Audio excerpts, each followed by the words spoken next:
जय हिंद दोस्तों, स्वागत है आपका हमारे यूट्यूब चैनल पर। दोस्तों आज हम लेकर आए हैं सुशांत सुसाइड केस अब तक के हुए ये 5 बड़े डेवलपमेंट जिसने दिया है नया मोड़। तो सुशांत के केस में एक नया मोड़ आ गया है, हम आपको लेकर चलते हैं क्या है। दोस्तों 14 जून को लेकर अब तक सुशांत केस में 5 बड़ी डेवलपमेंट हुई हैं जिनकी वजह से ये मामले को नया मोड़ दे दिया है। इस केस में कई ऐसे मोड़ भी आए हैं जिसकी वजह से न सिर्फ ये मामला उलझा दिख रहा है और इसकी पोल भी खुलने जा रही है। एक्टर सुशांत सिंह राजपूत की मौत की वजह से सुसाइड बताई गई थी। मुंबई पुलिस ने कुछ ही घंटों में यह बता दिया था कि यह एक सुसाइड का मामला है नज़र आ रहा है। बाद में मेडिकल की जांच के आधार पर भी इसे सुसाइड ही बताया गया था। लेकिन इस बीच इस केस में कई ऐसे मोड़ भी आए हैं जिसकी वजह से न सिर्फ ये मामला उलझा दिखा है बल्कि लोगों का पुलिस पर भी विश्वास भी कम हुआ है। 14 जून को लेकर अब तक सुशांत केस में 5 बड़ी डेवलपमेंट हुई हैं जिनकी वजह से ये मामला सुलझने की जगह उलझ गया है। सुशांत के पिता ने लगाए रिया चक्रवर्ती पर सनसनीखेज आरोप। पहला है, सुशांत के पिता ने रिया चक्रवर्ती पर आरोप लगाया है। क्या? मंगलवार शाम को उस समय पूरा देश हैरान रह गया जब ये खबर सामने आई कि एक्टर सुशांत सिंह राजपूत के पिता के सिंह ने रिया चक्रवर्ती के खिलाफ एफआईआर दर्ज करवाई है। एफआईआर में सुशांत के पिता ने जो आरोप लगाया है उसके बाद न सिर्फ इस केस के समीकरण बदल गया बल्कि कार्रवाई की दिशा भी एकदम अलग हो गई। सुशांत के पिता ने बताया कि यह रिया चक्रवर्ती एक्टर को ब्लैकमेल किया करती थी। उन्होंने सुशांत का मोबाइल फ़ोन तक बदलवा दिया था। परिवार से दूर रखने का आरोप भी लगाया गया। इस सब के अलावा रिया पर सुशांत के पैसे हड़पने की बात भी सामने आई है। एफआईआर में बताया गया कि रिया ने सुशांत के 15 करोड़ रुपए उनके अकाउंट से निकाल लिए थे।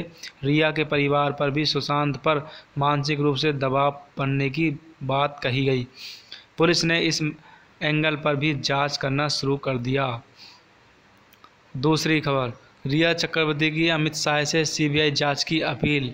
अब इस समय ज़रूरत खुद रिया चक्रवर्ती अलग ही मुसीबत में फंस गई हैं। उन्हीं पर कई तरह के आरोप भी लगा दिए गए हैं। लेकिन कुछ समय पहले रिया ने ही सोशल मीडिया पर सुशांत केस में सीबीआई जांच की मांग की थी। उन्होंने एक पोस्ट के जरिए देश के गृह मंत्री अमित शाह को अपील की थी कि वे इस केस में सीबीआई जांच करवाएं। ठीक है दोस्तों, सीबीआई जांच की मांग कर चुके लेकिन रिया की अपील ने केस में अलग ही हलचल पैदा कर दी थी। बात करते हैं दोस्तों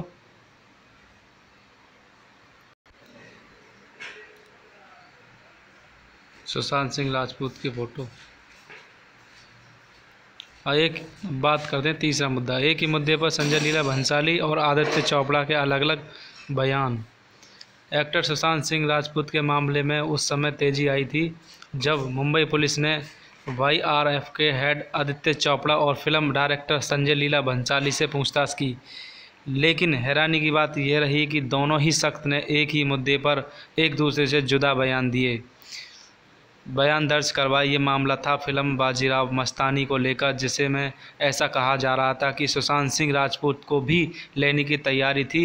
इसी सिलसिले में संजय लीला भंसाली ने कहा था कि YRF ने उन्हें सुशांत संग काम करने की इजाज़त नहीं थी क्योंकि उनका कनेक्ट चल रहा था। लेकिन वही जब आदित्य चोपड़ा से इस सिलसिले में पूछताछ की गई तो उन्होंने दावा कर दिया कि संजय लीला भंसाली ने उन्हें कभी अप्रोच ही नहीं किया था। उन्होंने यहाँ तक कहा था कि सुशांत को कभी भी दूसरे फिल्म एक्टर संग काम करने से नहीं रोका गया था। चौथा बयान, शेखर कपूर और उनकी फिल्म पानी को लेकर बड़ा विवाद। सुशांत की मौत के बाद शेखर कपूर ने उन चुनिंदा सेलेब्स में शामिल थे जिन्होंने ये कहा था कि वे जानते थे कि सुशांत डिप्रेशन में थे और उन्हें इस बात का दुख था कि वे मुश्किल समय में उनके साथ नहीं थे।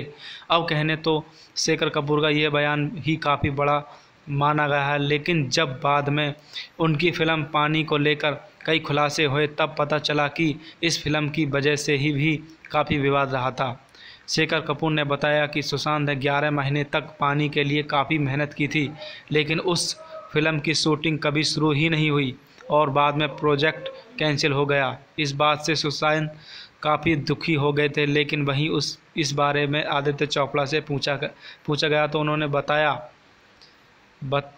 बताया कि इस मामले में का सुशांत से कोई लेना देना नहीं था और बस शेखर कपूर और भाई आरटी के बीच कुछ मतभेद था। तो दोस्तों, ये थे कुछ रोचक तत्व जिनके वजह से माना जा रहा है कि उन्होंने आत्महत्या की या उनकी सुसाइड, किसकी वजह से उन्होंने आत्महत्या की, या यूँ कहें कि उन्हें किसी ने ब्लैकमेल किया या उन्हें किसी प्रकार का कोई टेंशन हुआ था या किसी ने उन्हें दबाव बनाया जिसके वजह से वो डिप्रेशन में आ गए और उन्होंने अपनी आत्महत्या की। ये कुछ पता नहीं चल पा रहा है। तो दोस्तों, इस सभी का खुलासा जल्द होने वाला है, तो बने रहिए हमारे चैनल पर, देखते रहिए हमारी वीडियो को। ज़्यादा से ज़्यादा लाइक करें, सब्सक्राइब करें। थैंक यू दोस्तों।